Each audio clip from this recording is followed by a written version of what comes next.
Alors, bonsoir à chacun et à chacune.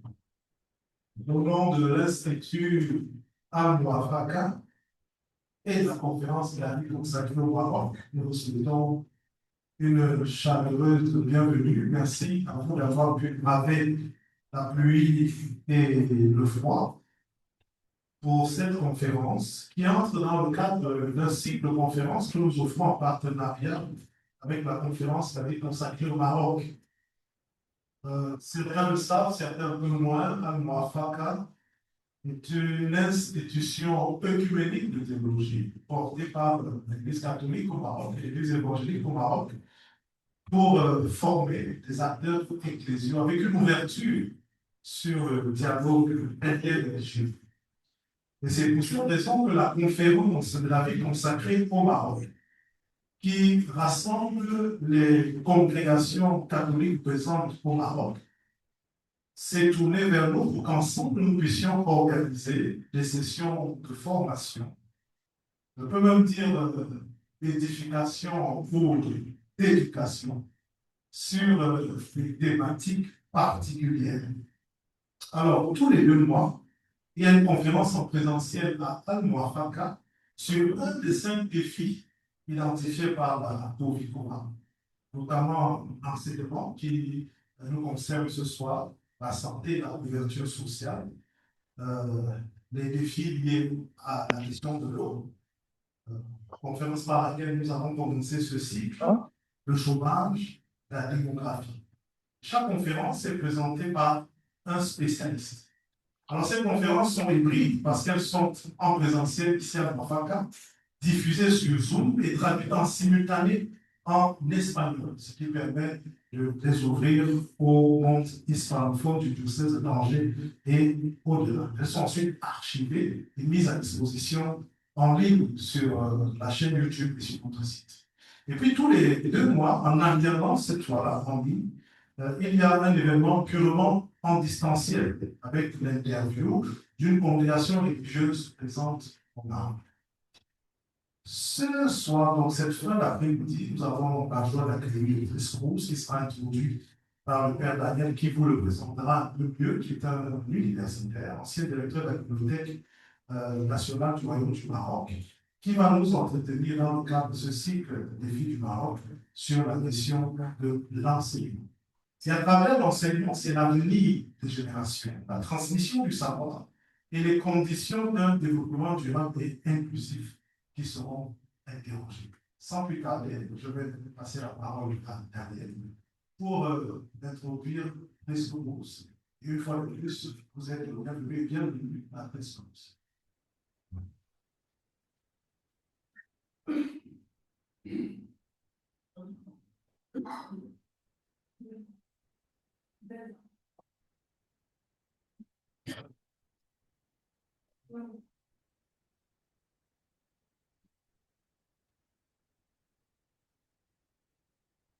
Alors, je suis très heureux de vous présenter mon ami Iris Ross, cher ami, toi qui aimes notre église au Maroc, que tu connais depuis longtemps, à notre église au Maroc, tu tiens absolument à cette vision, notre église du Maroc. Voilà, tu nous a dit, je ne suis pas chrétien, mais je considère que vous êtes l'église du Maroc, pas simplement l'église au Maroc. Ce ne sont pas des autres, mais nous sommes aussi vivants ici. Merci beaucoup. Alors, l'enseignement que tu vas nous présenter ce soir, les défis d'enseignement au Maroc, les grandes mutations qui se passent actuellement dans l'enseignement au Maroc, c'est quelqu'un qui parle en connaissance de cause, puisque l'enseignement, tu l'as d'abord déjà beaucoup pratiqué comme élève et étudiant, puisque tu as eu un doctorat d'État en sciences économiques à l'Université de Paris 10 en 1980.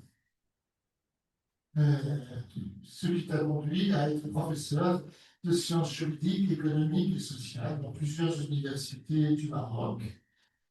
Et puis, tu n'as jamais oublié tes racines à Massif, et tu fais partie du conseil d'administration de l'Institut royal de la culture à Massif.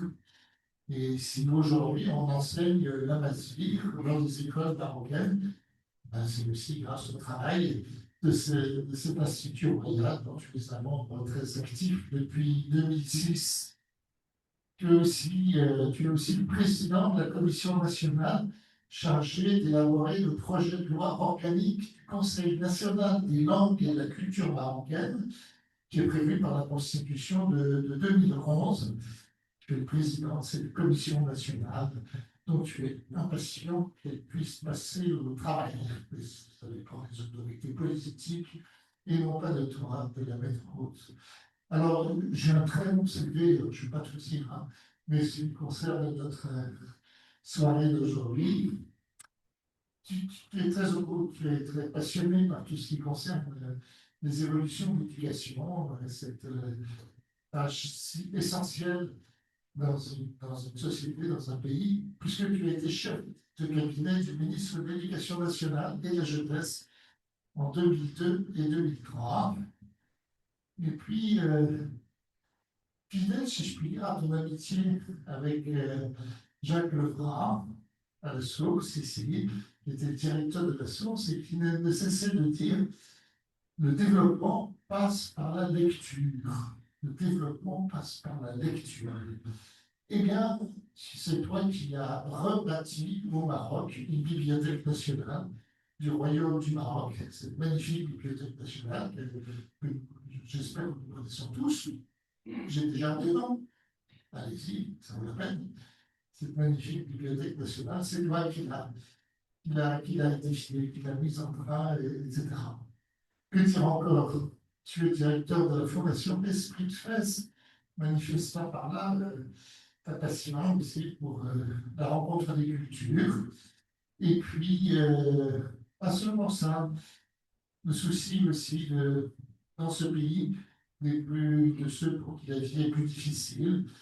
Et à ce titre-là, tu es membre du conseil d'administration d'une association de microfinance à La Havana. La microfinance qui contribue tellement au développement des plus fragiles dans toutes nos sociétés. Et ça, tu le dis avec passion, aussi comme engagé politique, membre de l'Union socialiste des forces populaires depuis 1975. Donc, si je peux dire, mouillant ta chemise pour que la société marocaine avance. Tout à l'heure, peut-être, tu pourras aussi nous dire quelques petites choses, mais je t'avais interpellé sans doute sur ta présence dans cette maison, parce que ça date pas d'aujourd'hui, ta présence dans cette maison. Et merci de nous avoir fait le cadeau de nous offrir celle qui pilote le pôle culturel de l'Institut Alma-Africa. Je ma belle fille, Myriam Rose. Voilà. Merci beaucoup.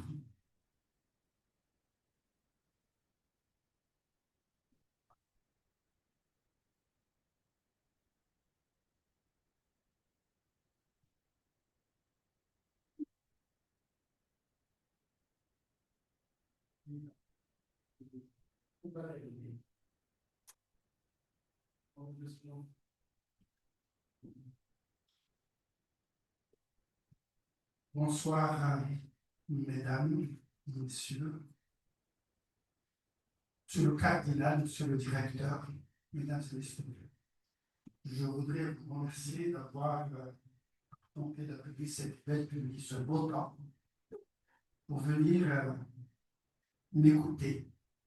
Vous êtes pour la plupart des amis de longue date ou de récente date selon les âges.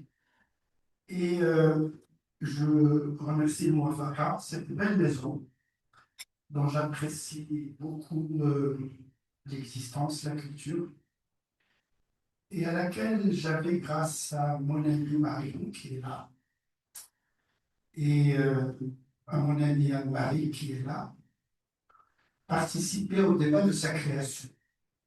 Je n'y suis pour rien. Simplement, j'ai été consulté pour un certain nombre de choses, notamment par rapport à son projet culturel, sachant que je ne fais partie d'aucune religion, et que je respecte aucune religion.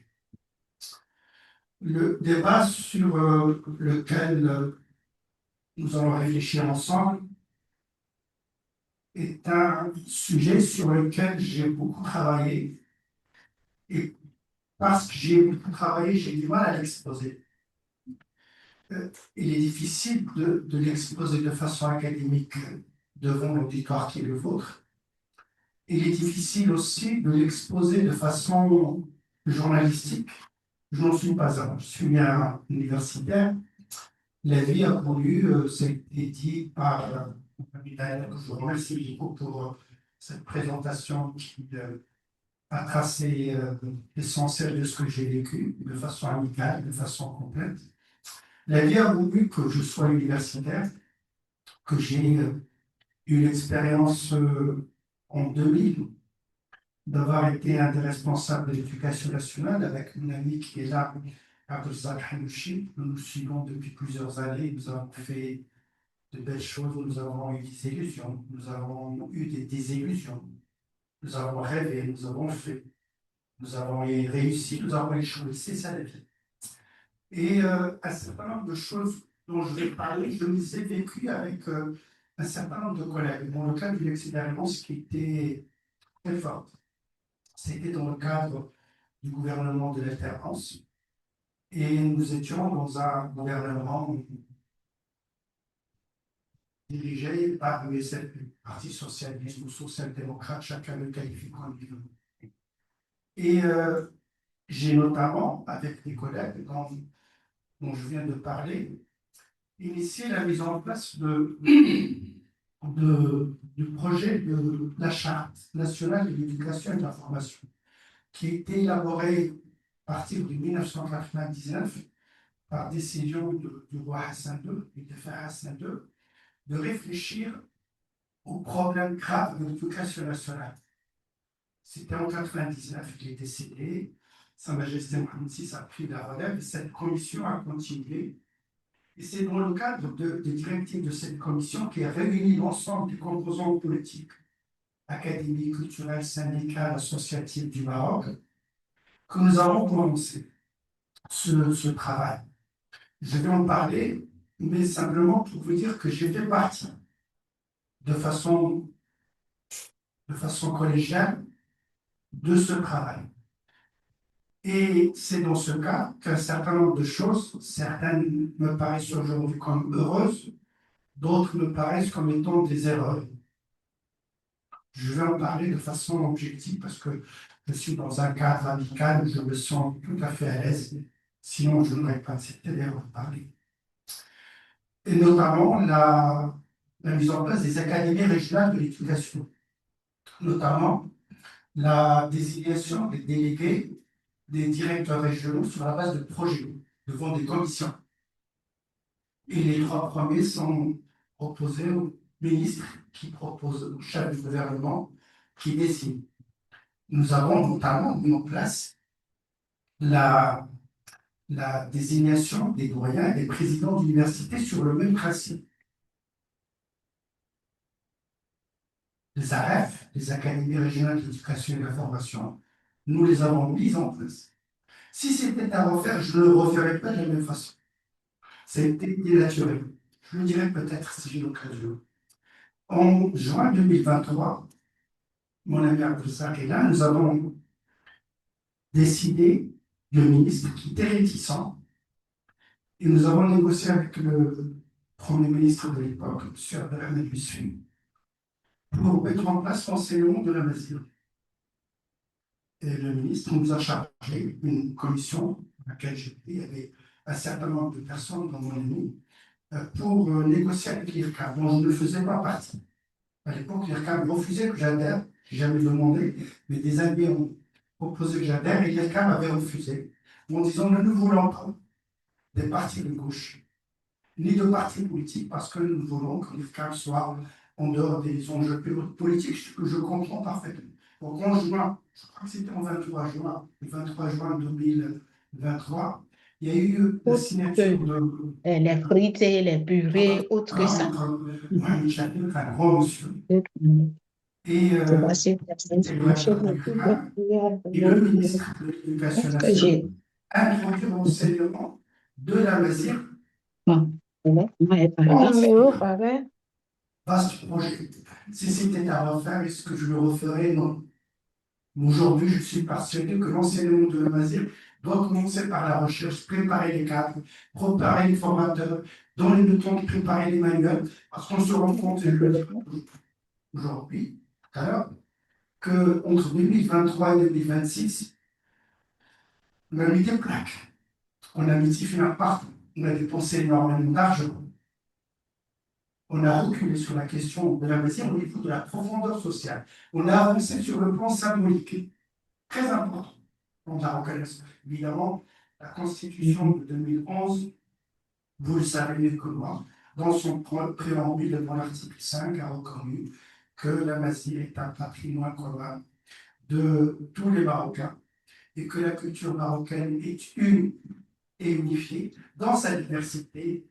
L'arabe est la langue officielle de l'État. La Mazir est encore une langue officielle et que le Maroc, la culture prospère, évolue dans ses dimensions hébraïques, Hassan Sahara, méditerranéenne, etc.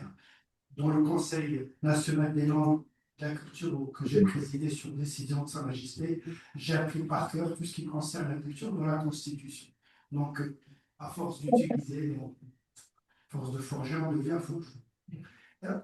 La question de l'enseignement aujourd'hui, en 2026, deux choses qui vont traverser les trois parties dont je vais parler rapidement. La première chose, c'est que nous avons un très bon diagnostic et qu'il n'y a pas de langue de bois en matière d'enseignement. L'échec total en matière de langue, en matière de pédagogie, en matière de l'arabisation a été mal fait. On a mal servi l'arabe, la langue arabe, qui est une très langue, très belle culture.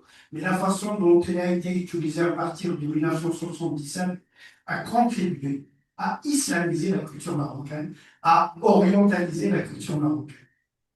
Et nous revenons de loin sur la question de l'enseignement de l'islam, sur la question des langues, et nous avons abouti, et si on prend toutes les réformes dont je vais parler, on aboutit à une question essentielle: nous avons échoué. Nous savons pourquoi nous avons échoué, et c'est très important. Donc mon discours avec vous ce soir n'est pas négatif. Il part d'un constat que nous avons échoué. Je dis nous, je fais partie de ceux qui ont contribué modestement selon les occasions, mais parce que nous savons pourquoi et comment nous avons échoué, il y a des perspectives prometteuses aujourd'hui. Et toutes ces perspectives prometteuses sont décidantes, mais en tout cas, il y a un engagement. Il est très difficile de parler de l'école, de l'enseignement d'une façon générale. Est-ce que c'est le préscolaire? Est-ce que l'école primaire? Est-ce que c'est le collégial? Est-ce que c'est le lycée d'habilitation? Est-ce que c'est l'université? Quelle université? Accès ouvert ou accès fermé? L'enseignement public ou l'enseignement privé? C'est très difficile. J'ai eu du mal à choisir. J'ai choisi de donner un regard général, mais pas un regard superficiel, en tout cas je l'espère. C'est-à-dire à partir de cette espèce de survol, mettre l'accent sur des points, des périodes, des questions nodales qui me semblent avoir déterminé l'évolution et peut-être déterminer l'avenir. D'abord, et c'est peut-être le point qui va nous permettre d'aller vite, quels sont les référents de tous les projets qui sont en cours aujourd'hui? Quand vous discutez avec les responsables de l'enseignement, politique ou académiciens ou professionnels, en gros, ils citent 6 références importantes. Vous les avez ici. Le premier référence, c'est le travail de la COSEF. La commission, dont je ne faisais pas partie, dirigée par un grand monsieur décédé depuis, M. Zerbenfrey, un grand commis de l'État, conseiller du roi.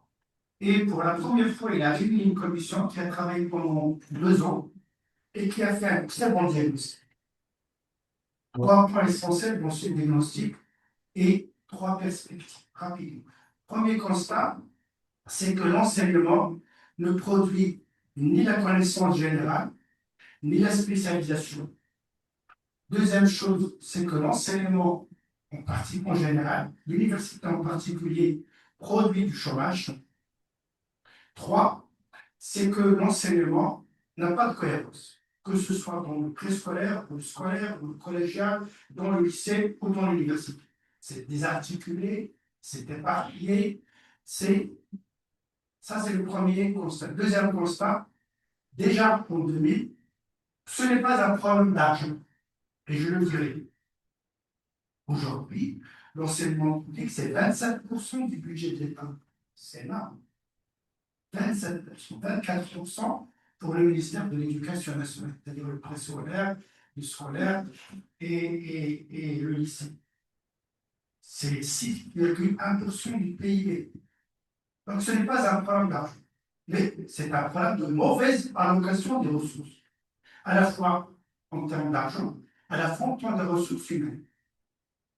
Et dernier constat qui a été fait et que nous retrouvons en 2026, l'enseignant est démotivé et dévalorisé. L'école qui avait un statut social, l'ascension sociale, le professeur, l'enseignant avait une place dans la société, ça s'est écroulé.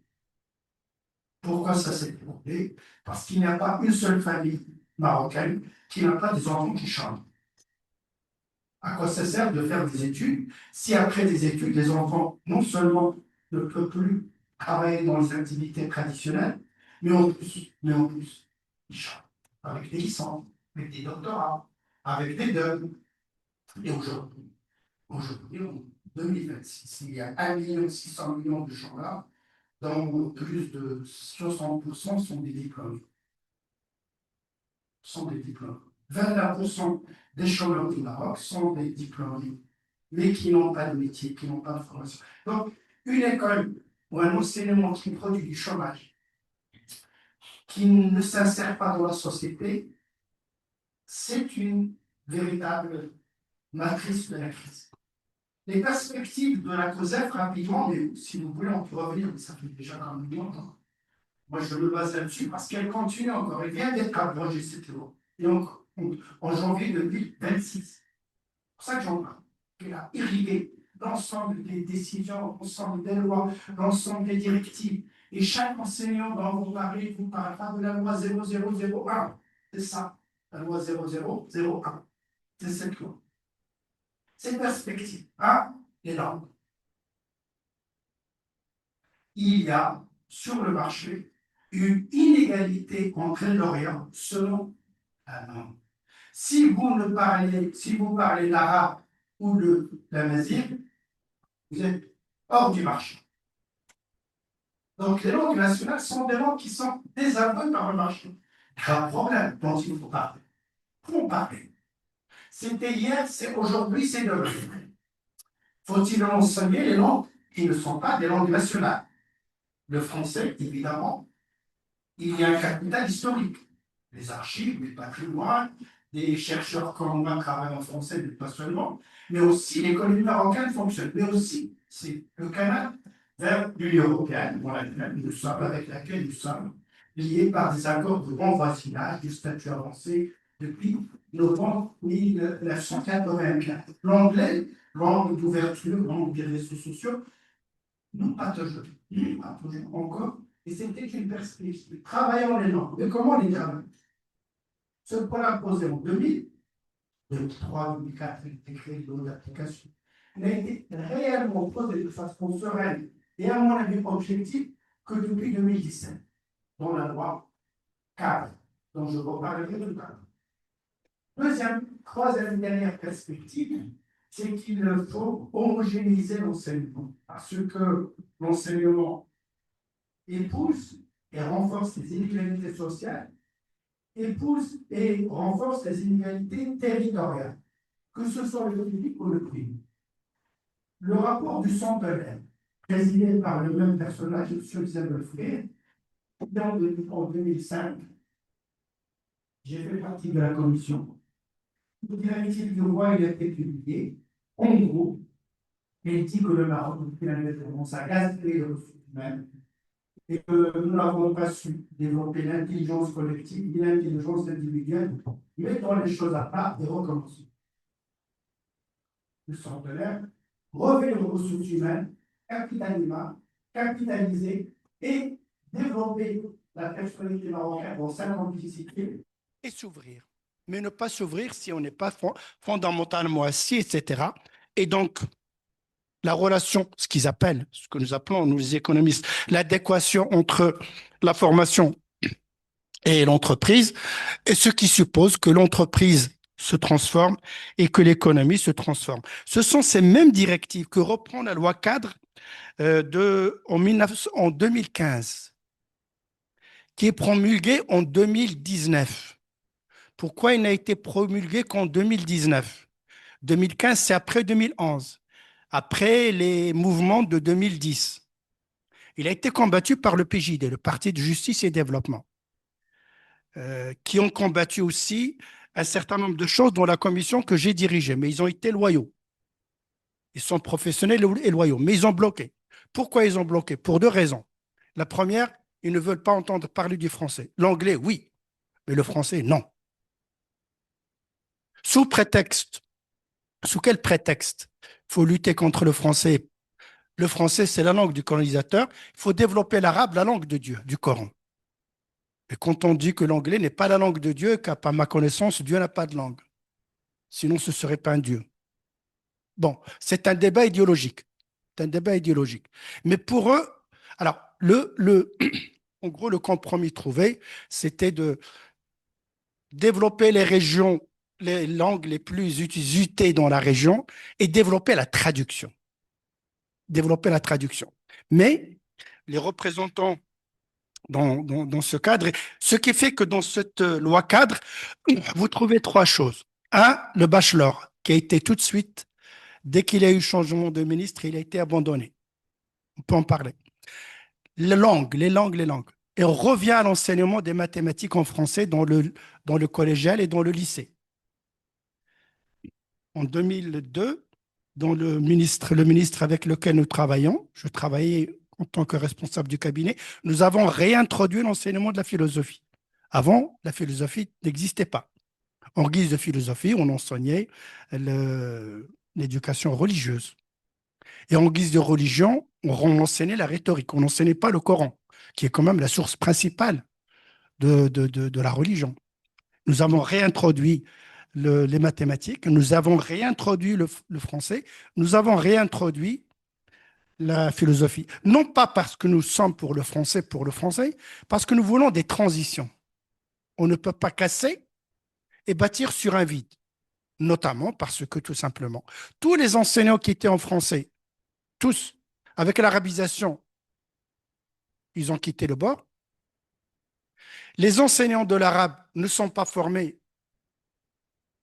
dans des matières scientifiques parce que nous n'avons pas. C'est pour ça que j'ai dit que l'arabisation a fait du mal à l'arabe parce qu'au lieu de former les professeurs en mathématiques, en physique, en philosophie, etc., en langue arabe, on a simplement du jour au lendemain arabisé, ce qui fait qu'en fait, il n'y a pas eu arabisation. Nous avons importé des professeurs de l'Orient. Nous avons paraphrasé les livres de l'Égypte et de la Palestine et de la Syrie. Et malheureusement, les responsables de l'époque ont privilégié la culture religieuse à la culture rationnelle et scientifique. Je parle de l'enseignement de l'école et la loi cadre a ouvert le débat.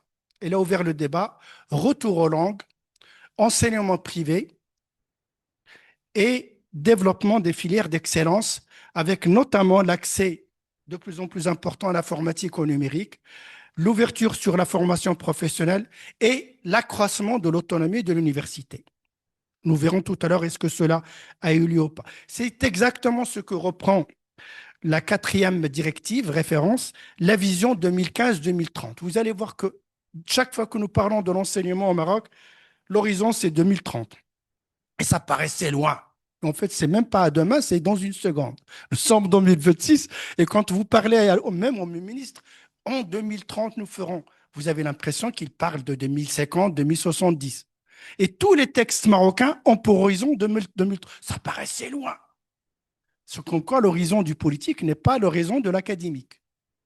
L'horizon de l'académique, ce n'est pas 5 ans, ce n'est pas 10 ans, minimum une génération. En tout cas, la vision principale sur laquelle tous les ministres ont travaillé, c'est 2015-2030. Mais en même temps, une petite parenthèse, je ne vais pas non plus faire le malin. ni critiquer, ce n'est pas mon objectif. Je ne critique pas, j'essaie de comprendre. Nous avons fait à l'époque, et j'ai continué le raisonnement, je me suis amusé, quelle est la durée de vie politique d'un ministre de l'Éducation nationale? Depuis l'indépendance, ça n'a pas dépassé un an et demi. Aucun ministre n'a dépassé 2 ans. Aucun. Or, les réformes ont besoin de la durée, y compris Ben Moussa, qui a été, et je passe là-dessus, et je reviens là-dessus, j'arrive là-dessus, qui a coordonné la Commission nationale qui a élaboré le nouveau modèle de développement qui a été publié en 2019. Le nouveau modèle de développement, il regroupe l'ensemble des composants de la société marocaine pour donner une vision. Et en gros, et je le dis, vous le voyez ici, il s'agit d'arriver à l'horizon 2035, celui-là, pas 30, un pays inclusif, productif, résilient. Inclusif, lutter contre les inégalités territoriales et sociales. Productif, développer tout ce qui est productif à partir de l'économie de marché, une économie de ce qu'on appelle les valeurs ajoutées, les chaînes de valeur mondiales. Résilient, ça veut dire qui résiste aux crises. On vous a parlé de la crise hydrique, on peut parler de beaucoup de crises. En gros, en considérant que la crise fait partie de notre dictionnaire, la question la plus importante, ce n'est pas de ne pas avoir la crise, c'est quand on est en crise, comment la dépasser et donc créer dans la société, dans l'économie marocaine, des éléments essentiels de résilience, d'où ça nous sommes en 2019, d'où en 2024-2025, la généralisation de la protection sociale universelle, l'AMO, d'où la question de la santé qui est posée de façon cruciale, d'où la question des revenus minimums avec le registre social unifié, d'où la prise en charge des mamans veuves, des mamans divorcées avec enfants. Tout cela a été posé dans le cadre de cet élément. Et pour l'éducation, M. Chakib Ben Moussa, qui a présidé la commission qui a élaboré le rapport du nouveau modèle de développement, il a été nommé ministre de l'Éducation nationale après un grand commis de l'État qui s'appelle toujours Mohamed Hassan. Et ça n'a pas duré très longtemps. M. Ben Moussa a été nommé au plan. Même pas au plan, au commissariat au plan. Il n'y a pas de plan. Il n'y a pas le plan, malheureusement. Moi, je fais partie de ceux qui défendent la planification, pas la soviétique. La planification, elle est indicative. Et après, je dirais pourquoi, non pas pourquoi Ben Moussa a été changé, quel est le changement qui a eu lieu au niveau de la politique des réformes à partir du moment où Ben Moussa est passé, sachant que Ben Moussa est un centralien ou polytechnicien, remplacé par un centralien ou polytechnicien. La différence, c'est que Ben Moussa, ayant travaillé à travers son parcours et dans le nouveau modèle de développement, j'en fais pas partie, ils ont fait un travail excellent. Est-ce que cela a été suivi des faits? Pas encore, pas suffisamment. Mais je considère personnellement que le nouveau modèle de développement, c'est comme la Constitution, on n'en fait pas chaque année. Il irrigue, il permet d'alimenter la réflexion et puissent les politiques s'en inspirer. En tout cas, il est là pour que les choses puissent avancer. Et à partir de 2022, il y a ce qu'on appelle la vision 2022-2026, dans laquelle il y a ce que j'appelle la valse des réformes universitaires, le pacte ESRI 2030. Loi adoptée notamment, la dernière en janvier 2026, je ne sais pas s'il est encore adapté, Abdelrazak, la dernière loi du ministre, qui fait qu'il y a aujourd'hui la grève du syndicat national de l'enseignement supérieur, très contestée parce que cette loi ESRI vient après une autre loi ESRI. ESRI, ça veut dire enseignement supérieur, recherche et innovation 2030. J'en parlerai tout à l'heure parce que je fais partie de ceux qui ont combattu cette loi, ce pacte ESRI depuis 2022. Je considère que c'est un gaspillage de ressources et que nous sommes à côté de la plaque en matière de réforme universitaire. Et je crois, faisons confiance au ministre Midawi, qu'il va essayer de retracer les choses. Il essaye. Va-t-il y arriver? J'espère qu'il pourra durer, sachant en 2027, il y aura un nouveau Parlement, un nouveau gouvernement, et Akhnouch, laissant son poste le 7 février, là, le 7 février, il y aura le congrès du parti majoritaire. Il y aura un nouveau leader du parti, le RNI, Rassemblement national des indépendants. Donc, on est sûr que Akhnouch ne sera pas le prochain chef de gouvernement, à supposer que le RNI soit le parti majoritaire. Je ne regarde pas la boule de cristal. Je ne prévois pas partir de la boule de cristal. Le deuxième point que j'aborde rapidement, mais ça c'est vaste. Pourquoi j'ai donné de l'importance à ce point rapidement? Tout est basé là-dessus. Toutes les références sont là. Voilà, c'est le socle. Des actions réussies, non réussies, des références syndicales, politiques, partisanes, tout est là dans cette première partie. À elle seule, elle mérite une conférence de 2 heures. Nous n'avons pas le temps. Deuxième point que je vais aborder, quels sont les indicateurs de la crise qui durent depuis les années 80, en fait. La crise, c'est depuis les années 80. Mais les politiques, comme les académiciens, ont remis les choses jusqu'à ce qu'arrive le rapport de la Charte nationale sur l'éducation et la formation, la COSEF, qui a le courage de dire que nous sommes au pied du mur. En 1999, juste avant la mort de Hassan II, et Sa Majesté a repris le dossier et l'a remis, et depuis, les réformes continuent à partir de ce socle. Globalement, jusqu'il y a 5-6 ans, on peut considérer qu'il y a un essoufflement des politiques éducatives et de formation. Incohérence, éclatement, dispersion, mauvaise allocation des ressources. 27% du budget public, je l'avais dit, est accordé à l'enseignement. 6,5% du PIB. Donc, ce n'est pas un problème d'argent. Pas un problème d'argent. Si vous prenez certaines presses, ils vous diront, oui, il y a un problème d'argent, les écoles sont mal loties, etc. Ce n'est pas un problème d'argent. Aujourd'hui, la loi de finances 2026, je l'ai consultée il y a un mois, quand elle a été promulguée, 30% des budgets d'investissement dans l'ensemble de l'enseignement ne sont pas utilisés. 30%. Pourquoi? Il y a de l'argent, il y a des responsables, il y a des projets, et 30% du budget d'investissement, c'est énorme. C'est énorme. C'est énorme. Je dirai pourquoi tout à l'heure. Parce qu'il y a des raisons objectives et subjectives. Rapidement, quels sont les indicateurs de cet essoufflement? Et encore une fois, ce n'est pas un complot. Je ne suis pas un complotiste. C'est véritablement un problème de système et non pas de personne. Incohérence, éclatement, dispersion, mauvaise allocation des ressources. Comment on peut le constater? Des rendements faibles, l'efficacité réduite. Je n'ai pas le temps, mais si vous voulez, je vous le dirai. Toutes les évaluations de l'OCDE que l'OCDE fait dans le monde entier et à laquelle le Maroc a participé. Il pouvait ne pas participer. Ce sont des enquêtes faites chez les enfants de l'école primaire, mais aussi chez les enfants de l'enseignement collégial, notamment le programme international pour le suivi des acquis, le fameux PISA. Le Maroc étant à la queue du peloton au niveau mondial. Seuls 27% des étudiants du collège, 16 ans, maîtrisent le minimum de l'arabe, du français et des mathématiques. Et donc, l'arabe est mal enseigné, le français est mal enseigné, les mathématiques sont mal enseignées.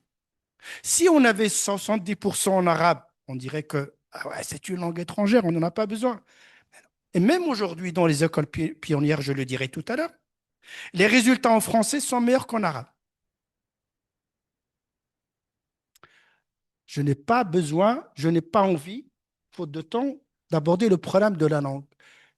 quel arabe faut-il enseigner pour que les élèves comprennent? Ah oui. La raison principale, minimum, c'est qu'un gamin de 4 ans qui ne parle pas l'arabe standard dans sa maison, quand il va à l'école, on lui parle une langue qui lui est étrangère. Elle s'appelle l'arabe, elle s'appelle le français. Et donc, minimum, comment assurer les transitions, les passerelles pour que les enfants. Est-ce que c'est une raison pour laquelle il y a la dépréciation et il y a les abandons scolaires? 300 000 élèves abandonnent l'école aujourd'hui. Aujourd'hui. Seuls 23% des étudiants qui commencent l'université, seuls 23% sortent avec une licence. Que deviennent les autres? 29% des Marocains entre 19 et 29 ans ne savent pas lire, n'ont pas de métier, n'ont pas de formation. Les fameux, etc., de la Banque mondiale. Et l'enseignement aggrave les iniquités, les distorsions sociales et les territoriales. Et je l'avais dit, il n'y a pas une famille qui n'a pas un enfant, une fille ou un garçon diplômé qui chôme. Alors, quand on regarde les statistiques, je n'ai pas en parlé beaucoup, aujourd'hui, le taux de chômage au Maroc diminue. Je ne sais pas s'il est de 9 ou 10% officiellement. Mais l'une des raisons pour laquelle il diminue, heureusement, il pleut. Et donc, le développement agricole fait que tout le monde travaille à la campagne. Mais il y a une autre raison, c'est que les chômeurs de longue durée finissent par ne plus pointer comme chômeurs. Ils abandonnent. Qu'est-ce qu'ils font? Le secteur informel. 30 à 40% des Marocains vivent des activités informelles. Officielles, HCP, commissariat au plan, ce n'est pas moi qui le dis, ce sont des statistiques de l'État. 30 à 40% des revenus des Marocains proviennent des activités informelles. Le commerce non déclaré, l'artisanat, les marchands ambulants, les commerces que vous voyez dans les souks, dans les médinas, dans les non déclarés. Mais en même temps, il peut vendre ceci, demain vendre cela. Il peut travailler ici, demain travailler là. Et dès que la porte de l'immigration s'ouvre, ben, s'y engouffre. Il s'y engouffre. Et les dernières statistiques, c'est que les 2 tiers des jeunes Marocains entre 19 et 24 ans rêvent de partir à l'étranger, faire leur vie à l'étranger. C'est grave. Est-ce que l'enseignement privé fournit des solutions? Élodie connaît mieux que moi le préscolaire. Je dirais que l'une des raisons pour lesquelles tout cela existe, c'est que le préscolaire a été abandonné. Il y a des reprises du préscolaire. On peut donner des statistiques. Le préscolaire accueille en 2026 985 375 enfants. Je suis précis. Dont 663 000 dans le public. Je me suis intéressé à cet enseignement parce qu'il faisait partie à l'époque du ministère de l'Éducation déjà. Et nous avons travaillé, mais nous avons échoué. Nous avons été concurrencés notamment par l'enseignement de la religion pour les gamins. Donc, je ne suis pas contre. J'ai fait cet enseignement jusqu'à 6 ans et j'ai appris le Coran par cœur et ça m'a beaucoup aidé dans ma vie. Beaucoup. Ma mémoire, ma culture, mais aussi mon rapport avec ma culture et ma religion de culture. Mais le problème, c'est qu'effectivement, cet enseignement jusqu'il y a 2 ans, 3 ans, 4 ans, a été totalement abandonné dans des petites boutiques, dans des petits... Là, il y a une restructuration. Il est aujourd'hui considéré comme étant un levier. Pourquoi? Parce qu'on se rend compte qu'effectivement, la question notamment des langues, la question de la lecture, la question de la concentration, la question de aimer l'école, ça commence très, très tôt. Et donc, il faut commencer par le pré-scolaire. Mais, dans l'enseignement privé, il y a plusieurs questions. Je n'ai pas le temps, mais peut-être qu'on pourra revenir là-dessus. Mais je vais dire quand même quelques éléments essentiels. L'enseignement privé au Maroc, c'est tout un canevas. Le projet dont j'ai parlé tout à l'heure, en 2000, la charte, prévoit qu'en 2020, l'objectif, c'est que 20% des élèves soient dans l'enseignement privé en général. pour le primaire et le secondaire. On est aujourd'hui à 15%. Deuxième élément qu'il faut valoriser, c'est que l'enseignement privé s'est développé sur le terreau de l'échec de l'école publique. Que la majorité des classes moyennes qui envoient leurs enfants dans les écoles privées, c'est parce qu'ils ont perdu confiance dans l'école publique, notamment parce qu'elle produit des chômeurs, parce que les enfants ne maîtrisent pas la langue, parce que les enseignants s'absentent beaucoup, parce que. Et donc, ils supportent les coûts de l'enseignement privé, dont une grande partie est spéculative, mais pas la totalité. Mais depuis, en gros, le Covid, il y a une tendance à développer un enseignement privé de qualité. Sauf que cet enseignement de qualité est un enseignement cher, de luxe, avec de grands lycées. Pourquoi les gens vont dans l'enseignement privé? Le sérieux des enseignants, l'importance de l'enseignement des langues, mais aussi l'ouverture sur des disciplines pratiques qui ouvrent la voie vers le professionnel.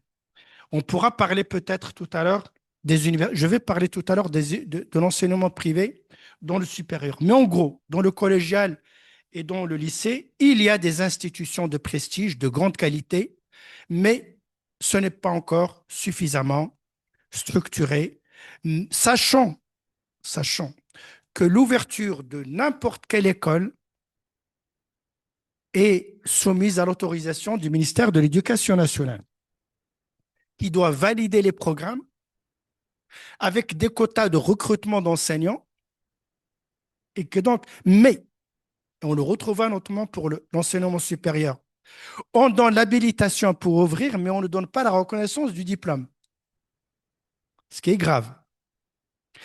Une grande partie des écoles fonctionnent avec des enseignants du public qui viennent faire des heures supplémentaires. Des quotas sont permis, mais comme pour les médecins, dès qu'une fenêtre est ouverte, elle devient un boulevard. Ça, c'est un problème énorme. Et vous avez aussi des pratiques de double diplomation qui sont totalement de l'arnaque. Parce qu'on invite des collègues de Montpellier, de Québec, de Montréal, de Belgique ou tout ce que vous voulez. On fait un partenariat d'échange d'enseignants. On dit double diplomation. Et quand le gamin, pour lequel les parents ont payé 5 ans d'études, à raison de 130 000 dirhams chaque année, à son diplôme, il va avoir l'équivalence, il n'y a pas d'équivalence. Si le papa a une entreprise, il travaille chez papa ou maman. Ben sinon, il est recruté avec le bac ou la licence.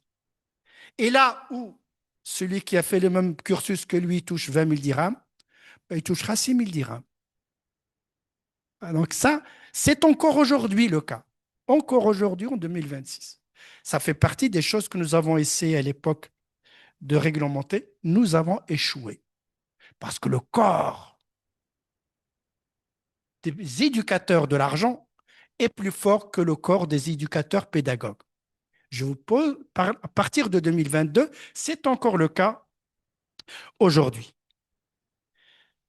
Alors, quels sont, en troisième lieu, je voudrais laisser la place au débat, les réformes en cours et les perspectives 2026-2040. Moi, je réfléchis aujourd'hui 2040, en considérant qu'il n'y a pas de miracle en éducation nationale.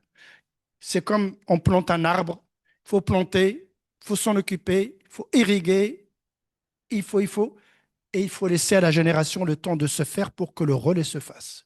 Notamment, et c'est ce que je disais pour la langue amazigh, il faut former les formateurs, il faut des institutions de formation, il faut former les inspecteurs, il faut former les directeurs. Aujourd'hui, 300 écoles primaires n'ont pas de directeur au Maroc.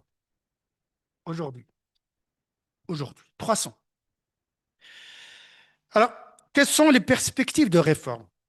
Les débuts de l'enseignement du préscolaire, ça me paraît tout à fait essentiel parce qu'il y a une vision pour l'enseignement préscolaire.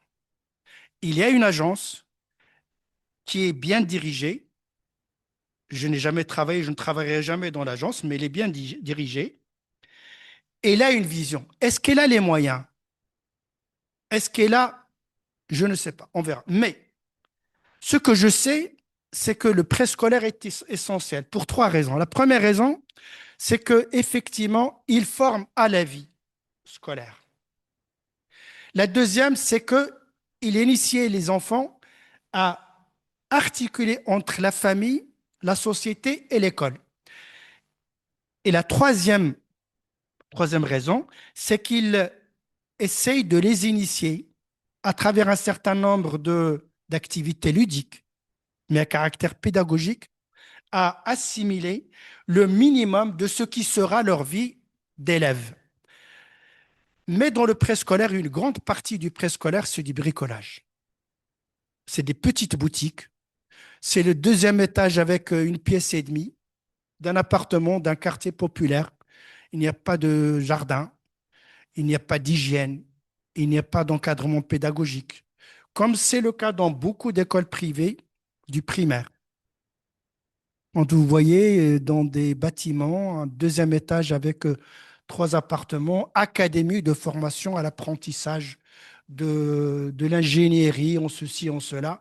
Il y a encore beaucoup, beaucoup à faire dans ce domaine. Mais l'enseignement préscolaire reste un élément d'avenir, à mon sens, et qu'il faudrait développer cette perspective en articulation avec l'école primaire. Est-ce que cela se fait? Pas encore. Et notamment, l'un des défis du préscolaire, c'est de former des enseignants du préscolaire. Parce qu'un enseignant du préscolaire, ce n'est pas un enseignant du primaire, mais du secondaire. Et on retrouve là le défi qui a été en partie à l'origine de la crise de l'enseignement, dans laquelle un enseignant de l'arabe enseignait l'amazigh. Quand on a besoin de lui en français, il enseigne le français.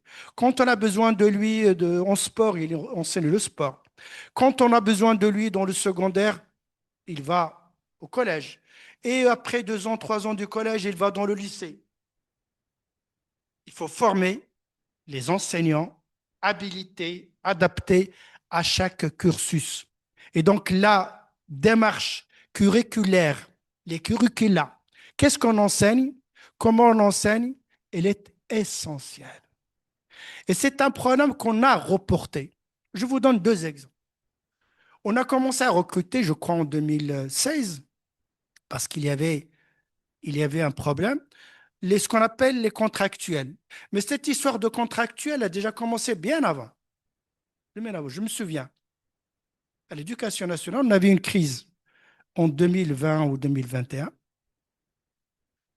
Un ministre, parce qu'il y avait au mois de septembre un manque total d'enseignants, il a pris dans une région,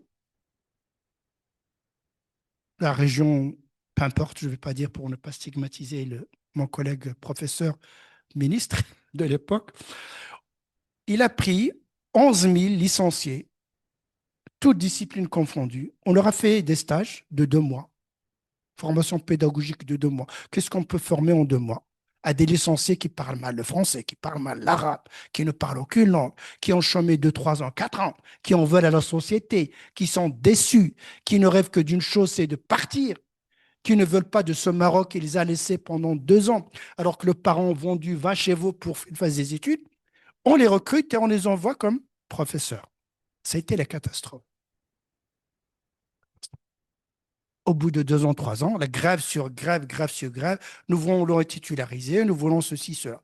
La même bêtise a été refaite il y a, je crois que c'est en 2016, la contractualisation, en disant qu'on prend des chômeurs, ils passent un test bidon, on leur fait 4 mois ou 6 mois de stage et on les voit comme enseignants à une condition, ils sont recrutés dans leur région, ils restent dans leur région, ils n'ont pas besoin de bouger. Conséquence, 2 années où les régions les plus reculées, les plus marginales, les plus enclavées du Maroc, dans laquelle on a envoyé ces enseignants, ben, ils n'ont rien étudié. Et comme dans le bac, il faut avoir une moyenne très forte, soit on donne des notes bidons, et donc ces enfants de ces couches populaires, je ne joue pas au gauchiste, je ne suis pas communiste. Ils ne font plus médecine, ils ne font plus les facultés régulées, ils ne font plus les écoles d'informatique et de numérique. Qu'est-ce qu'ils vont faire? Ils vont faire faculté de lettres à faculté de droit. Ils ont un bac scientifique, ils vont faire l'économie en français. Ils ne comprennent ni le français ni l'économie. Au bout d'une année, ils foutent le camp. Et si par hasard, en apprenant par cœur, ils ont la licence, ils se retrouvent chômeurs. Parce que chaque fois qu'ils vont dans un concours, on leur parle en français. Ils ne parlent pas français. On leur parle des soft skills. What it means, ils ne savent pas ce que c'est. Donc, il y a encore, jusqu'il y a 3 ans, 4 ans, cette espèce de, de, de sinistrose. Est-ce qu'il y a aujourd'hui des perspectives? Ça, je peux en parler pendant des heures et des heures. Il me semble qu'il y a des fenêtres qui commencent à s'ouvrir, notamment avec les écoles pionnières et les collèges pionniers à partir de 2022. 2022. Ces écoles, c'est quoi? Qu'est-ce qu'elles donnent aujourd'hui? C'est très difficile de juger. Très difficile de juger. Quelles sont leurs perspectives d'avenir? Aujourd'hui, j'ai des statistiques, je peux vous les donner. Aujourd'hui, les écoles pionnières en 2026, c'est 4 626 établissements. Chaque année, il y a 2000 écoles de plus.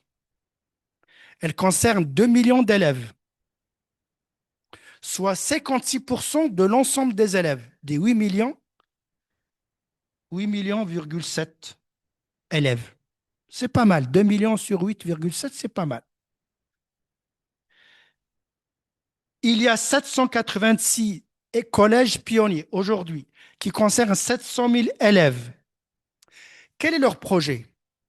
Leur projet, c'est de partir du constat que les élèves dans le primaire et dans le collège arrivent dans les lycées, ils ne parlent pas les langues, ils sont très faibles dans les matières fondamentales. Le fameux constat que j'avais fait avec vous dans le PISA, qui a été fait en 2019 et 2021, où le Maroc était parmi les derniers pays en matière de langue et de mathématiques. Et donc, on a développé dans ces projets beaucoup d'argent. Beaucoup d'argent. D'ailleurs, j'ai lu hier que le ministre a porté plainte contre des directeurs et des responsables parce qu'ils ont détourné des fonds et les marchés étaient mal faits, etc. Je ne sais pas si c'est vrai, mais c'est maladroit. Parce qu'une expérience qui commence, il ne faut pas la casser pénalement. Il faut la casser pédagogiquement. Il faut la corriger. Mais si tout de suite vous avez volé, ben, tout le monde va reculer. Et on n'aura pas 30% de l'investissement qui va dormir, on aura plus. Le plan d'urgence, je ne sais plus quelle année, en 2010, je crois, 2010, le plan d'urgence, il a reçu 19 milliards de dirhams supplémentaires. Seuls 19% ont été dépensés. Seuls 19% étaient dépensés. Et 19% ont été dépensés pour créer des écoles et des maisons pour directeurs et enseignants, là où il n'y a pas d'enseignants. Là où l'enseignant n'habite pas. Parce que l'enseignant habite la ville. Il ne va pas habiter sur la montagne, il habite la ville. Quand il pleut, il reste chez lui. L'inspecteur, il est à Fès, alors qu'il est inspecteur à Figuig. Il est inspecteur à Casablanca, alors qu'il est inspecteur à Boulmen. Quand vous lui dites, j'ai participé à des commissions de recrutement, monsieur l'inspecteur, mais vous êtes chargé d'encadrer les directeurs et les enseignants dans le... Oui, mais mes enfants sont à l'université, à Rabat ou à Casablanca, et je n'ai pas de maison de fonction, et la maison de fonction n'est pas chauffée, ou bien, etc., etc. Donc ça, c'est jusqu'il y a 2 ans, 3 ans. Par conséquent, les écoles pionnières veulent corriger, en gros, ces dysfonctionnements. Elles ont 3 piliers et plusieurs leviers. Je n'ai pas le temps de parler des leviers. Elles ont 3 piliers. Le premier, c'est l'établissement. Le deuxième, c'est l'enseignant. Le troisième, c'est l'élève. Les établissements, il y a un effort qui a été fait depuis 2022. Nous l'avons constaté. Les écoles sont maintenues, sont repeintes. Les toilettes sont construites. Imaginez, et ce n'est pas une anecdote, en 2000, je crois, ou 2020, 2002 ou 2001, nous avons demandé à l'inspecteur général, un homme remarquable de l'époque, de faire une enquête nationale avec échantillon. Pourquoi les jeunes filles quittent l'école? Ben, dans 32% des écoles, il n'y avait pas de toilettes. 32% des écoles, il n'y avait pas de toilettes à l'époque. Donc aujourd'hui, il y a un programme qui est bien appliqué de réhabiliter l'école, de réhabiliter l'hygiène, la sécurité. La sécurité. Parce que sous prétexte que l'État se désengage, il n'y a plus de gardiens, il n'y a plus de jardiniers. L'État se désengage, il n'y a plus personne. Vous avez des écoles dans lesquelles vous avez des troupeaux dans le jardin de l'école. Je les ai vus, moi, de mes propres yeux vus, comme dirait l'autre. Aujourd'hui, il y a des marchés qui sont passés avec des sociétés de jardinage, et c'est une très bonne chose. Donc, on s'occupe de l'établissement, l'eau potable, l'électricité, l'Internet. Et aujourd'hui, plus de 67% des écoles ont été retapées avec tout. C'est important, c'est important. L'école n'est plus un repoussoir. C'est un espace où les élèves veulent jouer. Il y a des activités annexes, etc. L'école, il y a l'enseignant. L'une des erreurs qui a été faite à partir de, en gros, 2005, c'était de supprimer les écoles de formation des enseignants, le CPR et l'ENS, en considérant qu'il y a la faculté de l'éducation ou les facultés qui forment les enseignants. Mais on a oublié que c'est un métier. Les facultés donnent une culture, donnent une formation générale, mais ne préparent pas à un métier particulier. Si vous voulez un professeur d'arabe, il faut former le professeur d'arabe. Si vous voulez le professeur de maths, il faut prendre un licencié en maths et lui apprendre la pédagogie. Parce que la pédagogie, c'est un métier. L'enseignement, c'est une relation avec des enfants. Et on a oublié que pour des raisons. Il y a un retour aujourd'hui, depuis en gros 2017, la loi cadre, et ça se renforce. Un retour vers la nécessité de former les enseignants, de former les inspecteurs. Les directeurs sont reformés. À l'époque, on prenait le plomb. Aujourd'hui, ils font les instituts de formation des professeurs et ils ont 2 ans de formation pour devenir directeurs. Et ils ont des indemnités et ils sont évalués. C'est important. Les inspecteurs sont formés avec la nécessité de rester sur place. Et pour l'élève, il y a une prise, à mon avis, en charge des problèmes. Est-ce que c'est la bonne prise? Je ne crois pas. Mais c'est quoi cette prise? La prise, c'est de considérer que, au lieu de considérer que on avance, et pour laisser la place au nouveau, il dégage. Il faut qu'il passe. Faut qu'il passe. Et au baccalauréat, comme il y a un baccalauréat régional local, on demande aux enseignants, et eux-mêmes, ils sont totalement démotivés. On donne la moyenne, 12, 15, et puis ça copie, et puis le téléphone, et puis, etc. Ça a changé, ça commence à changer. Mais, en gros, l'idée la plus importante, c'était que tout le monde fasse les échelons, peu importe le niveau. Aujourd'hui, il y a ce qu'ils appellent to teach at the right level, enseigner au niveau de l'élève.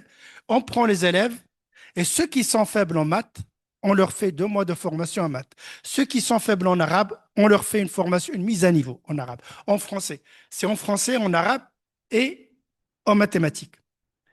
Dans le primaire. Beaucoup de parents se sont plaints en disant mon fils, il est bien, on le met avec les gens faibles. Aujourd'hui, je trouve personnellement que c'est bon. Est-ce que 2 mois, c'est suffisant? Et puis, il y a ce qu'on appelle aussi l'enseignement, l'expertise extérieure, dans laquelle on mélange les enseignants, on mélange les élèves. Si c'est pionnier, c'est bien. Est-ce que c'est généralisable? Je ne crois pas. Deuxième défaut, c'est que tout est pensé du haut vers le bas. Tout vient du centre.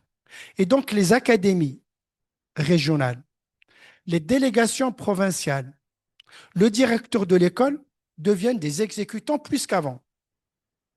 Et donc, on enseigne la même chose à Stihat, à El-Jibha, à Figuig, à Bou'anan, à Haha, comme à Casablanca, comme à Rabat, comme à Kenitra.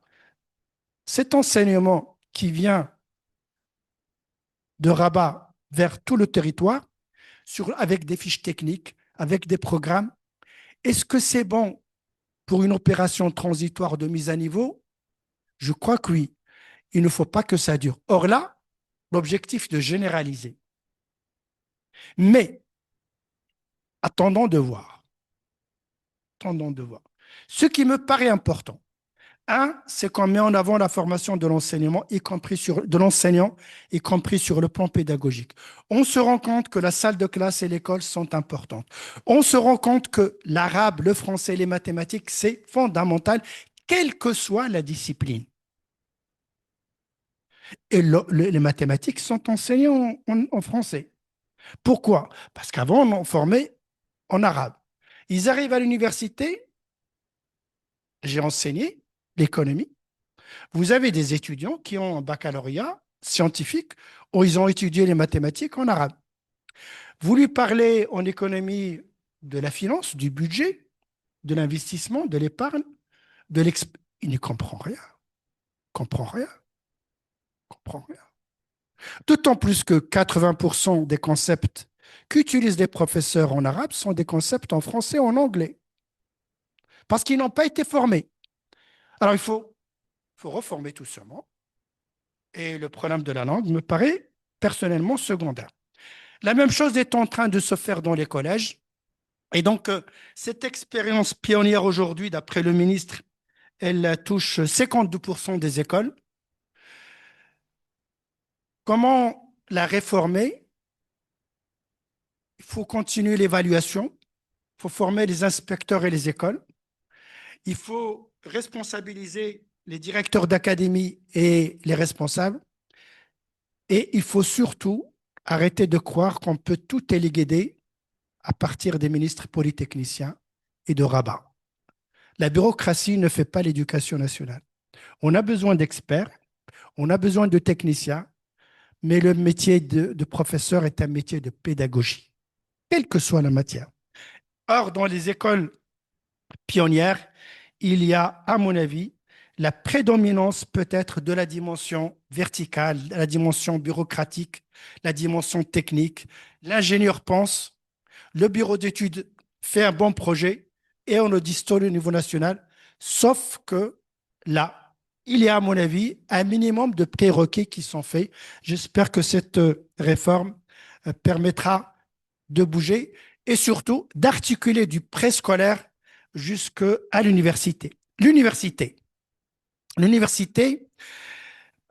j'ai mis comme programme, comme titre, à la recherche d'un nouveau paradigme, j'ai été long, excusez-moi, d'un paradigme scientifique et académique confirmé. Rapidement, tout ce que nous venons de dire, il y a un phénomène de cohorte, ce qu'on appelle la cohorte. Si vous cassez le primaire et le secondaire, bah vous avez 6 plus 5, ça fait 11 ans. Vous le retrouverez à l'université. Vous rajoutez 4 ans, bah vous retrouvez des professeurs qui ont été des élèves. Si l'enseignement primaire est en crise, bah les futurs enseignants sont en crise. Ils véhiculent cette crise. Et c'est ce qui est arrivé. Donc, à partir du début des années, en gros, 90, l'université marocaine a commencé à s'effilocher parce qu'elle est elle-même éclatée. On a essayé, en gros, beaucoup de modèles. Parlons de deux. Le système LMD, licence, master et doctorat. C'est un système qui a été recopié, adapté à partir de la démarche européenne dans laquelle le Maroc a des accords d'association avec l'Union européenne. Parmi les clauses, c'est ce qu'on appelle l'harmonisation en gros, de l'environnement juridique. Pour que les Marocains puissent échanger avec les entreprises européennes, pour que les Marocains travaillent en Europe et les Européens au Maroc, il faut adapter le système, la loi, la formation des juges et les commerciaux et les diplômes. On a adapté le système LMD. Il suppose 3 choses que nous avons ratées. 1, suppose une université. 2, il suppose des modules et des filières. Il suppose la mobilité, la transversalité et la flexibilité. Globalement, ce système a vécu jusqu'à aujourd'hui en vase clos. Chaque filière est toute seule, chaque module est toute seule. Les enseignants qui doivent faire des modules dans les établissements ouverts se retrouvent avec des 200, 400 amphithéâtres. Ils ne peuvent pas faire de contrôle continu. Que font les enseignants? Ils enseignent peu et corrigent beaucoup de copies qui ne servent à rien. Au lieu d'enseigner 6 semestres, un semestre qui doit durer en gros, 12 semaines, j'ai demandé aux collègues, personne n'enseigne plus de 8 semaines par semestre. Conséquence, on ne termine pas les programmes, on n'a pas le temps de faire des travaux dirigés, des travaux appliqués, on n'a pas le temps de faire des contrôles, et les facultés à accès ouvert sont en crise. Les facultés à accès sélectionnés ne sont pas en crise. Chaque étudiant reçoit 2 fois plus que dans les établissements à accès ouvert, 2 fois plus. Il y a des concours d'accès et ils trouvent du travail parce qu'il y a des programmes adaptés, il y a des groupes sélectionnés, ils font des stages. Et vous avez un enseignement supérieur à plusieurs vitesses, dans lequel les universités où il y a la majorité des étudiants, elles produisent des étudiants dont personne ne veut, parce qu'ils ont été mal formés. Les enseignants ne sont pas encadrés. Les enseignants eux-mêmes sont démobilisés. Ils ont une mauvaise image de marque.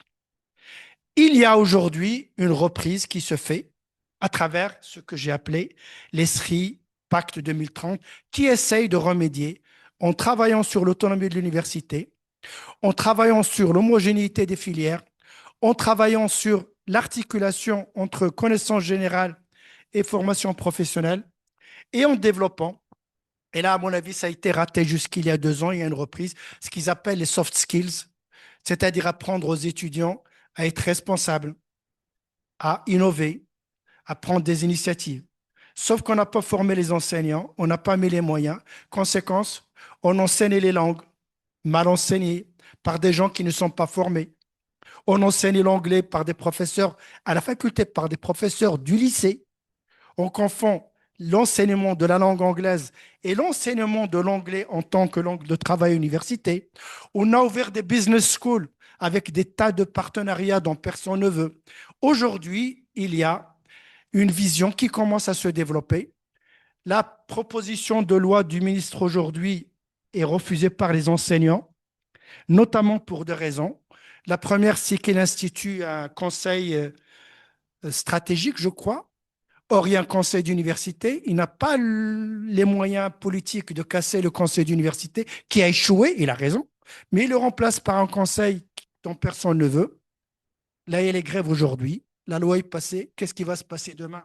I don't know, je ne sais pas. Mais en tout cas, ce que je peux vous dire sur l'enseignement universitaire, c'est que la question est posée et que les filières qui produisent, qui forment des ingénieurs, des informaticiens, des médecins, ne sont de très bonne qualité, mais ne sont pas suffisamment nombreuses.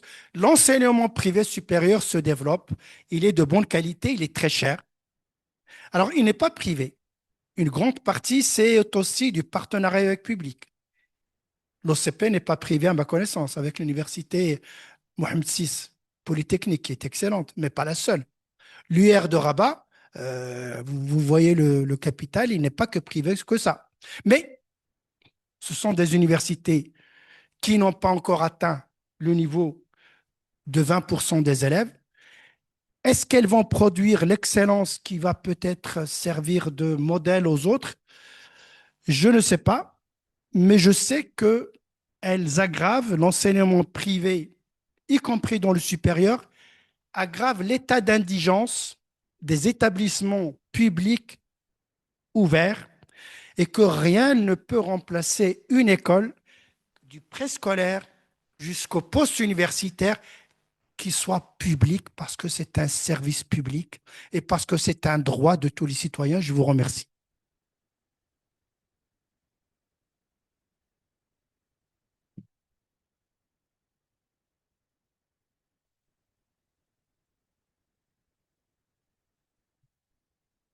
Merci beaucoup aux participants et participantes. à notre très cher intervenant. Euh, Après ce diagnostic critique sévère, sévère parce que avec plein d'affection et plein d'engagement, euh, la parole est donnée à la salle. Des intervenants en ligne souhaitent aussi interagir. Je me chargerai de relayer leurs paroles. S'il y a des commentaires, des réactions, des questions.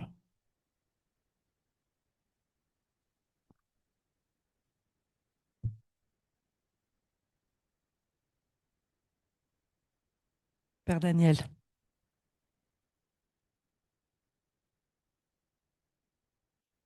C'est pas exactement dans le sujet, même si c'est.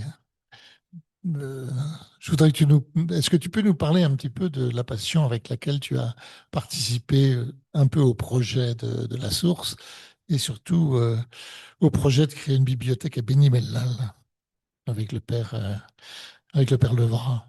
Quel était l'enjeu de faire cela? Cette bibliothèque qui appartient toujours à l'Église et qui est active à Beni Mellal.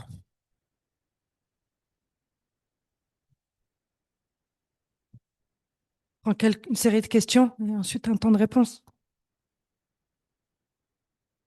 Oui, bonsoir. Le Maroc est aussi en train d'émerger comme un pôle régional universitaire avec beaucoup d'étudiants. On en voit à Rabat. Peut-être y en a-t-il d'ailleurs, non, pas dans la salle ce soir, mais d'étudiants étrangers, internationaux, subsahariens en particulier.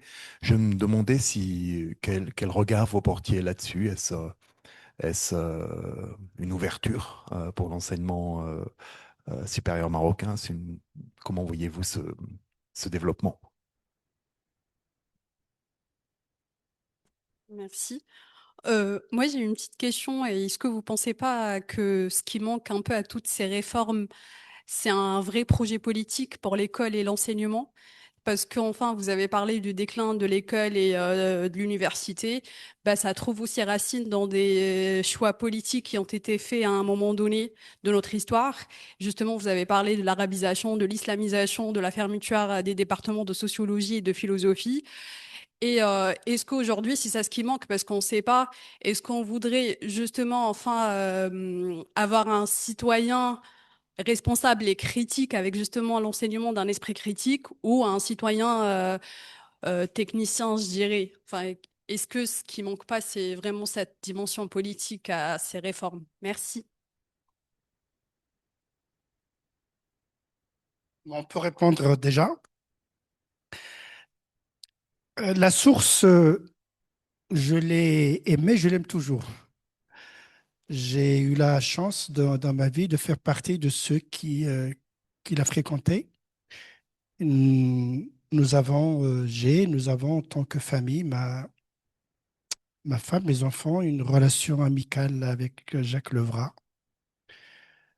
Et nous avons suivi les péripéties, mais aussi le bonheur d'écouter des gens débattre de questions sociales, de questions politiques, sans tabou et avec respect, quels que soient les. Et la source était un foyer culturel marocain ouvert sur le Maroc. J'ai toujours dit, je le dirai tout le temps, la source n'est pas un centre religieux chrétien. C'est un centre ouvert sur l'islam, sur l'arabe, sur la mazir, sur le Maroc, dans son environnement régional, évidemment. Dans l'environnement régional, il y a toutes les cultures du monde, toutes les religions, particulièrement, nous sommes au Maroc.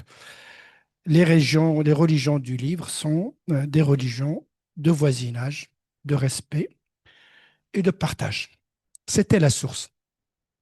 La vie, elle est ce qu'elle est, elle n'est pas toujours heureuse. La source a dû fermer. Donc, il y avait un fonds magnifique qui commençait à connaître des problèmes. Jacques Levray est parti, il y a d'autres, etc. C'est aussi un fonds qui nécessite énormément de moyens. Il se trouve que j'ai été nommé à la Bibliothèque nationale en 2023, pardon, à la Bibliothèque générale et archives. En 2023, septembre 2023, c'est pour cela que j'ai quitté le cabinet de l'éducation, notamment.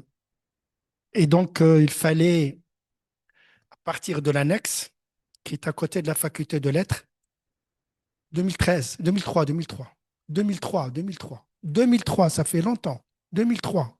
pas 2023, excusez-moi, 2003, c'est longtemps. Et donc, il fallait préparer le déménagement, il faut, etc., etc. Et l'évêque, avec les responsables de l'Église, nous étions et nous sommes toujours des amis, où nous discutons de tout avec franchise et amitié. Des amis extérieurs à l'Église, notamment ma femme et une amie, Maria Bouhnini, pour les remercier, ont cogité un contrat entre la bibliothèque et l'Église, au terme duquel l'Église confie la bibliothèque La Source à la Bibliothèque nationale en usufruit à la disposition des chercheurs. Elle reste la propriété de l'Église du Maroc, qui peut la reprendre quand elle veut. Le contrat gelé, il existe. J'ai eu la chance d'avoir les moyens et d'avoir le soutien, d'abord de Sa Majesté, pour construire avec d'autres la Bibliothèque nationale, la nouvelle. Le ministre m'a donné plein pouvoir pour travailler avec les entreprises et les architectes. Et l'annexe a été retapée et une des ailes de la source, de la Bibliothèque nationale annexe, est consacrée à la source. Les documents sont là. Vous pouvez, etc. Jacques Levrat est parti, etc., etc. Puis il est parti le projet de Beni Mellal pour créer un centre aidé par Omar Akli. Omar, c'est ça. Omar. Il nous a sollicité en tant qu'institution marocaine. La Bibliothèque nationale, les archives du Maroc avec Cham Abeida et la Bibliothèque Al Saoud avec Sghir Janjar, Mohamed Sghir Janjar. Nous sommes des amis et il se trouve que ces trois amis, nous partageons les mêmes idéaux, les mêmes projets, les mêmes rêves. Et nous sommes liés à la source. Donc nous avons aidé Jacques Levrat, nous avons donné des fonds, nous avons fait des conférences, nous avons assisté à l'ouverture et surtout nous avons en tant qu'institution signé des partenariats en invitant les autorités parce qu'il y avait à Beni Mellal à l'époque, ça n'existe plus, une espèce d'hostilité vis-à-vis de ce projet en considérant que c'était du prosélytisme chrétien catholique. Ils sont venus pour christianiser les musulmans. Et donc les trois institutions se sont engagées auprès de Jacques Levrat. Et ce projet vit, et le fonds La Source vit, et la source revit dans le Mouafaqa. Les étudiants étrangers, le Maroc, dans le cadre de son retour à l'Afrique, mais pas seulement, considèrent que nous avons la chance d'avoir comme Maroc des étudiants ailleurs dans le monde. La première communauté des étudiants étrangers en France, ce sont des Marocains. Et nous avons besoin de l'amitié de l'Afrique, d'autant plus qu'il n'y a pas de visa. Et le Maroc accorde des bourses. Il y a une cité internationale que vous connaissez qui est magnifique. Les facultés acceptent. Et grâce à ça, mais pas seulement à ça, la politique migratoire, le Maroc accueille beaucoup d'étudiants, particulièrement de l'Afrique saharienne. Le racisme qui était très très fort est devenu de moins en moins fort. Beaucoup de Marocains étaient racistes par héritage idiot. Ils ne le sont plus. Pourquoi? Parce qu'ils côtoient des étudiants étrangers, des résidents étrangers, des voisins étrangers. Et donc, quand les humains profitent des occasions de la vie pour se connaître ensemble, la couleur, la religion, les habitudes, la cuisine deviennent des éléments de chacun. Ce qui reste, c'est la relation, le lien. Et dans les universités marocaines, il y a ce lien qui est fort. Et ils existent dans les universités. Moi, je les ai eus en économie plusieurs fois, dans les séminaires. C'est des étudiants comme des autres. D'où l'importance des langues pour le Maroc. Est-ce que l'université, l'école a un projet politique? Je dirais deux choses pour vous répondre. Jusqu'au début de l'an 2000, avec la COSEF, le projet de l'école était contre le projet de société. Il y avait un choc entre la société et l'école. En gros, entre l'État et l'école-université. Progressivement, à partir du gouvernement d'alternance, le projet est devenu un projet global. Et avec la Constitution de 2011, on peut considérer, moi je considère, qu'il y a au Maroc un projet de société et que toutes ces réformes essayent de donner un contenu à l'école, au collège, au lycée, à l'université, public ou privé, dans le cadre de ce projet de société. Le Maroc est une monarchie parlementaire participative. L'islam est la religion de l'État. La liberté d'expression est consacrée par l'école. L'arabe est une langue officielle. La mazir est une langue officielle. La liberté du culte est consacrée. C'est ça le projet de société. La liberté d'entreprendre est consacrée. L'égalité de la femme et de l'homme est un objectif à atteindre. La lutte contre l'exploitation de la femme ou des enfants ou des jeunes est une des priorités. L'indépendance de la loi est une priorité. La justice doit être au-dessus des clivages. Les partis politiques sont des écoles de formation du civisme. Les sociétés civiles sont libres. C'est ça le projet politique. L'école doit s'inscrire, elle essaye de s'inscrire. Mais, l'école a été traumatisée. Les enseignants ont été stigmatisés. On ne rebâtit pas une légitimité, une cohésion, un lien social en 10 ans qui a été cassé pendant 50 ans. Il faut donner à l'école les chances de réussir sa métamorphose. Elle s'y déploie. Alors qu'avant, on cassait l'école parce qu'elle était contre le pouvoir, personnellement, je suis convaincu que le projet de l'école dans le projet de société, c'est de construire une école citoyenne. Est-ce qu'on y arrive? Pas suffisamment. Est-ce qu'on nous voulons? Oui, parce que l'école est ouverte. Mais il y a un ensemble d'handicaps. C'est pour cela que mon propos n'est pas de dire que tout est beau dans le meilleur des mondes. Dans le cadre de cet optimisme porteur, il y a des problèmes qui bloquent et il y a des échecs qui sont possibles. On peut réussir, on peut échouer. Faisons tout pour réussir, mais l'échec est possible. L'échec est possible. Le problème des chômages, le problème de l'indéquation, le problème de la corruption, le problème de la spéculation, le problème de ceci, cela, le problème de la langue qu'on n'a pas réglé. La Mazir, on avait dit qu'en 2026, 50% des écoles enseigneront la Mazir. On est à 15%. Mais le problème de la Mazir, je dirige un programme sur les doctorats en Amazir. Vous faites soutenir, et je me suis levé contre une université, je ne veux pas dire laquelle, ils encouragent les enseignants à soutenir des thèses anti-finards. Et je dis, je ne suis pas contre Tifinard. Mais votre doctorant, votre licencié, où est-ce qu'il va travailler? Si le marché du travail ne s'ouvre pas, la Mazir connaîtra le problème qu'a connu, qu'on connaît encore l'arabe. Le marché détermine les choix. Il faut être pragmatique. Le jour où la Mazir aura son marché de travail, les gens vont se former. Les masters en Amazir, chôment. Que font les étudiants? Ils ne font plus l'Amazir. Ils ne font plus l'arabe. Ils font l'anglais et le français. Ils font l'informatique, ils font le numérique. C'est normal. Alors, comment prendre en considération ces contraintes objectives et déterminer des politiques d'éducation en conséquence, avec des garde-fous, avec des transitions et avec des correctifs? Ce n'est pas facile. Mais aujourd'hui,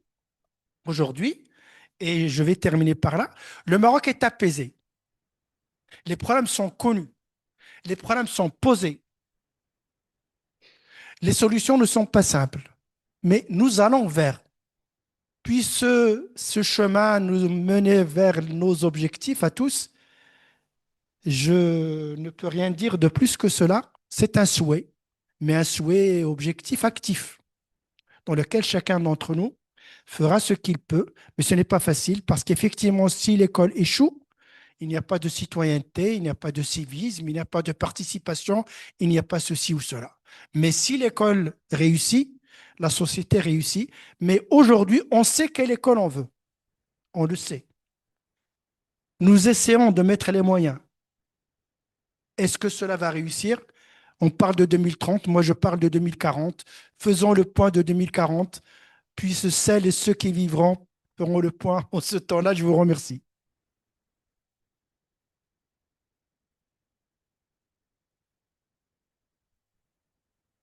Pour quelques questions. Il y a une question en ligne, une question du Père Cristobal et deux questions de ma part.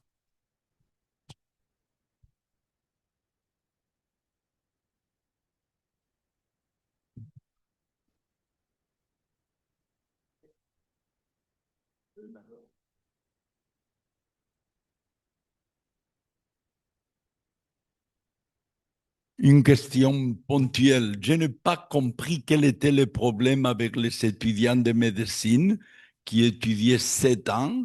On les a réduits à 6 et ils faisaient des grèves contre ça. Quel est pourquoi? En principe, si un étudiant on lui dit nous te donnerons le diplôme avec une année de moins, il devrait sauter de joie. Mais non. Cette réforme a été faite rapidement, trop rapidement à mon sens. Une réforme qui n'est pas suffisamment pesée avec l'ensemble des acteurs pose problème. On a réduit de 7 à 6, mais on n'a pas réglé le problème des stages. On a diminué les stages parce que tout simplement, jusqu'il y a 2 ans, il n'y avait pas d'hôpitaux pour faire des stages. Très peu. Aujourd'hui, il y en a beaucoup. Et donc, les stages pratiques. 2, c'est qu'en ramenant de 6 à 7, beaucoup des étudiants, enfin, le diplôme marocain perd l'équivalence avec le diplôme français, canadien, allemand et belge. Or, vous savez, le Maroc perd 160 médecins par an. 160 médecins par an depuis 20 ans partent à l'étranger. C'est énorme et grave. Énorme et grave. Donc, réduire de 7 à 6 pour former plus, c'est possible, mais il faut le faire en fonction de ce qui se fait. 2, il faut le faire aussi en fonction des marchés, des débouchés des étudiants. Dernière raison, c'est que toutes les universités privées, toutes, en 2025, il y a 5 licences qui ont été accordées pour des CHU privés. 5. 5 en 2025. Or, une université qui crée une faculté de médecine, il faut qu'elle ait un CHU, il faut qu'elle ait un hôpital. C'est pour ça que vous voyez que beaucoup de cliniques, aujourd'hui, elles portent l'étiquette de l'université. Des universités achètent les cliniques pour que les étudiants fassent des formations et des stages, ce qui n'est pas une mauvaise chose. Vous avez des grands établissements qui se créent. À Rabat, vous avez 7 à 8 CHU à Rabat. Donc, on passe de 2 ou 3 à une pléthore. C'est trop vite, c'est trop rapide. Une réforme, elle se prépare. Une réforme se digère. Il faut voir les perspectives. Il faut préparer les étudiants. Il faut préparer les enseignants. Voilà les raisons pour lesquelles la faculté de médecine a connu de graves problèmes. Dernière raison, et je ne vais pas être lent, c'est que cette réforme a concerné le public, mais pas le privé. Pas les facultés privées. Pas privées. Privées ou apparentées privées. Voilà. Est-ce qu'il y a une dernière question, alors, si vous voulez, puisqu'on a réouvert le... Ben, je vous remercie. Pardon. Oui?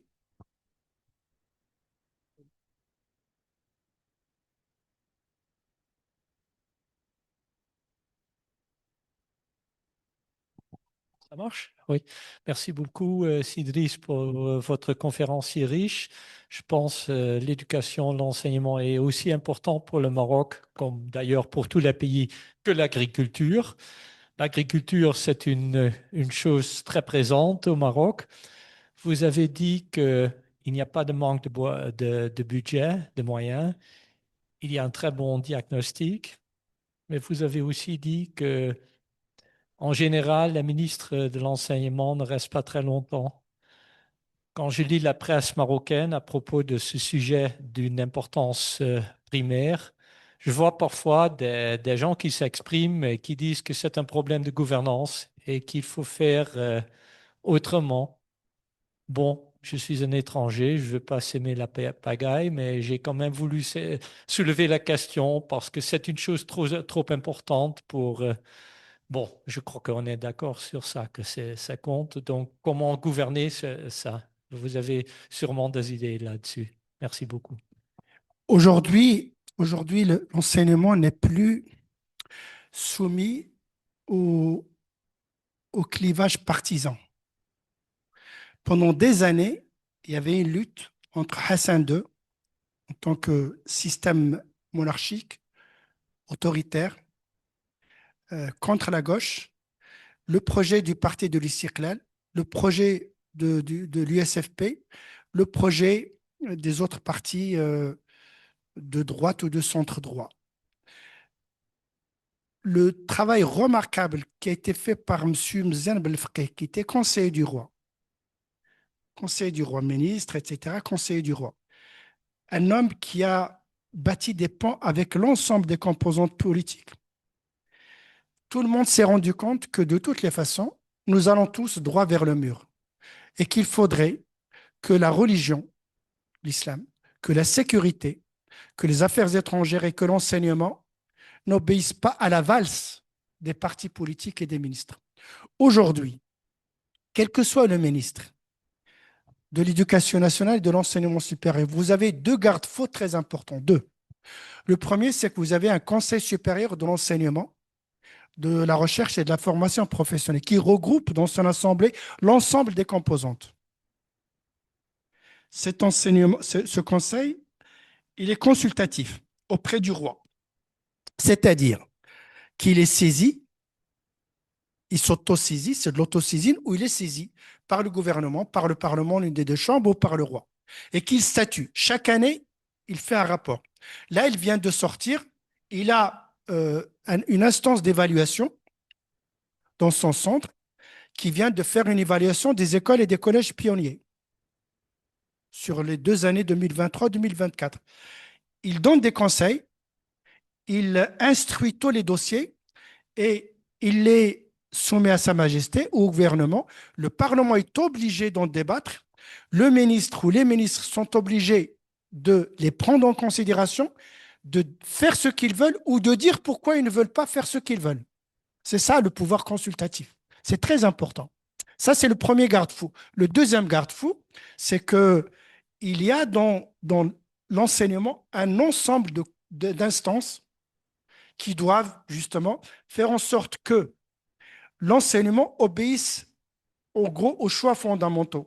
C'est pour ça que j'ai cité les référents. Le dernier, aujourd'hui, c'est la loi cadre. Tout le monde est d'accord, même s'il a été combattu par le PJD, mais tout le monde est d'accord. Et le nouveau modèle de développement.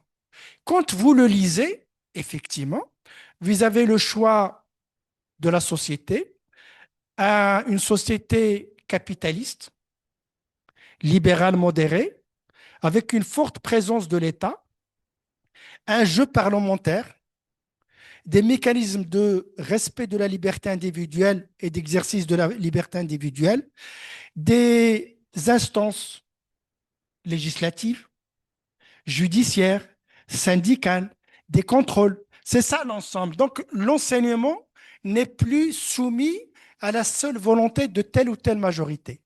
Et ça, c'est important. D'ailleurs, si vous prenez depuis, c'est plus quand, je crois depuis 2000, il n'y a pas eu un seul ministre politique. Je me demande si moi, je n'ai pas fait partie de la dernière équipe politique. Depuis, ce sont des technocrates très ouverts, des grands commis de l'État. Quand je dis technocrates, ce n'est pas au sens péjoratif du terme, c'est qu'ils font des projets et ils ont l'aval royal et ils décident avec l'aval royal. Et le gouvernement, et souvent d'ailleurs, ils sont indépendants du chef de gouvernement. Non seulement ils n'appartiennent pas à son parti, mais ils ne sont pas soumis aux directives du chef de gouvernement. En gros, je crois que depuis plusieurs années, il n'y a pas un seul ministre, même si on les habille hein, avec tel ou tel parti. Saïd Hamzazi n'est pas politique, Assad n'est pas politique, Ben Moussa n'est pas politique, Miraoui n'est pas politique, Midawi n'est pas politique. Mais c'est aujourd'hui, moi qui ai toujours défendu la politique comme projet de société, je suis d'accord. Je suis d'accord avec ce choix marocain. Il faut éviter que l'enseignement ne soit l'objet de luttes intestines, partisanes, notamment dans le domaine des langues. Notamment dans le domaine des langues. Il ne faut pas enseigner une langue parce qu'elle est sacrée ou non sacrée. Il faut enseigner une langue parce qu'on en a besoin pour que les jeunes travaillent et que les Marocains vivent décemment. Évidemment, il faut enseigner leur langue, les deux. Mais ce n'est pas suffisant. Aujourd'hui, l'entreprise ne recrute ni en arabe ni en amazigh. Alors, on va enseigner à nos enfants l'arabe et l'amazigh pour chômer? C'est de la bêtise politique et sociale. Mais il faut qu'ils connaissent l'arabe et l'amazigh. Mais il faut qu'ils connaissent d'autres langues. Voilà. Alors, les partis politiques, ils étaient contre. La majorité, du moins la gauche, dont j'ai fait partie pendant des années. C'est une bêtise. C'est une bêtise. Quand nous avons réintroduit la philosophie dans l'enseignement et réintroduit l'enseignement des mathématiques en français, nous avons été critiqués, traînés dans la boue. Vous êtes, vous, le parti de la France, parce que vous réenseignez en français. Or, c'est beaucoup plus compliqué que cela. Beaucoup plus compliqué que cela. Pour remplacer le français par l'arabe, il faut travailler sérieusement pendant 50 ans. Et si on veut remplacer le français par l'anglais, il faut travailler sérieusement pendant 50 ans. Former les élites, former les manuels, les dictionnaires, les lexiques, les archives, traduire. Il faut produire des gens qui travaillent en anglais, en français, en arabe, en amazigh. Moi, j'ai fait partie de l'IRCAM. Je dirige des travaux sur l'IRCAM. Je suis contre l'enseignement de l'amazigh seul pour les étudiants du supérieur. Parce que l'amazigh ne vaut rien sur le marché du travail et j'en suis malheureux. On ne fait pas ce qu'on veut quand on dirige des politiques. On fait ce qui doit se faire. Mais dans une perspective où il faut donner à chaque langue sa place et à chaque culture sa place. Ce n'est pas facile. Ce n'est pas facile.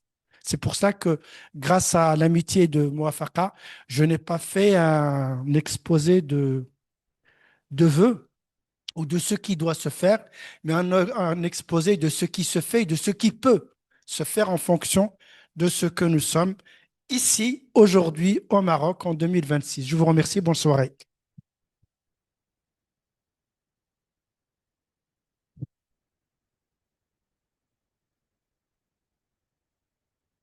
Comment ne pas vouloir que tous les enseignants te ressemblent?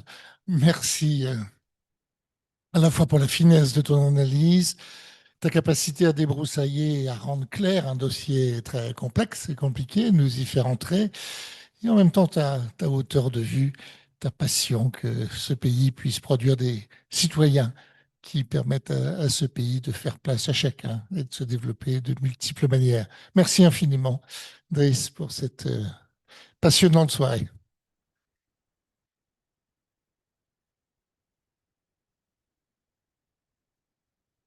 Pour ceux qui souhaiteraient la revoir ou la partager, vous invitez à vous inscrire sur la newsletter et la chaîne YouTube pour être informé de nos prochaines activités. Comme vous le voyez, il y a des photos. Il y a une exposition jusqu'au 13 février que pour ceux qui ne l'ont pas vue, je vous invite à venir visiter plus tranquillement. Prochaine conférence du cycle Défi Maroc le 26 mars sur la question de la jeunesse par Khalid Mouna, sociologue universitaire spécialiste des marginalités. Et notre prochain événement d'ici là, le 12 février, présentation d'ouvrages à la découverte de l'islam et des musulmans avec un écrivain, Éric de Kermel, et une écrivaine, Rim Yasmina El-Gharari, dans une perspective et un regard islamo-chrétien. Pour le reste des événements, consultez l'agenda. Merci. Bonne fin de soirée.